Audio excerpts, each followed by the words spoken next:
Every morning at exactly 8 a.m., the same old man sat on a wooden bench in the park. Beside him was an empty chair. People often wondered why. Some assumed he was lonely. Some thought he was waiting for someone. Others simply ignored him.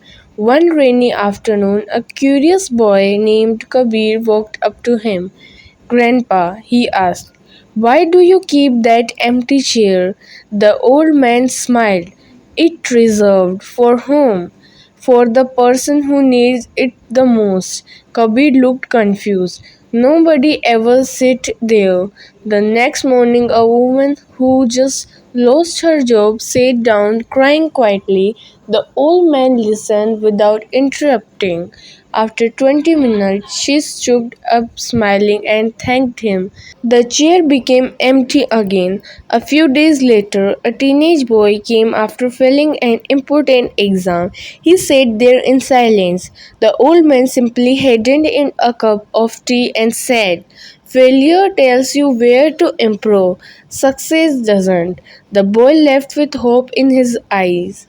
Again, the chair was empty. Weeks passed. A businessman overwhelmed by stress, a mother exhausted from caring for her family, a little girl upset after losing her pet. One by one, they all found their way to that chair. The old man rarely gave advice, he mostly listened. Months later, Kabir returned. Grandpa, he asked, how do people always find you? The old man laughed. They don't find me, they find a place where they are not judged. Kabir thought about those words for a long time.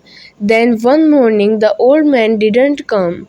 The bench stood empty. The chair was still there. People stopped by, looked around, and quietly walked away. A week later, Kabir arrived carrying a small thermos of tea. He sat in the old man's place. Someone passing by asked, is this seat taken? Kabir smiled. No, it reserved for the person who needs it the most. Year passed. The boy grew older. The empty chair never disappeared. People still came with broken heart, failed dreams, regrets, and fears. Sometimes all they needed wasn't advice, it wasn't money, it wasn't solution.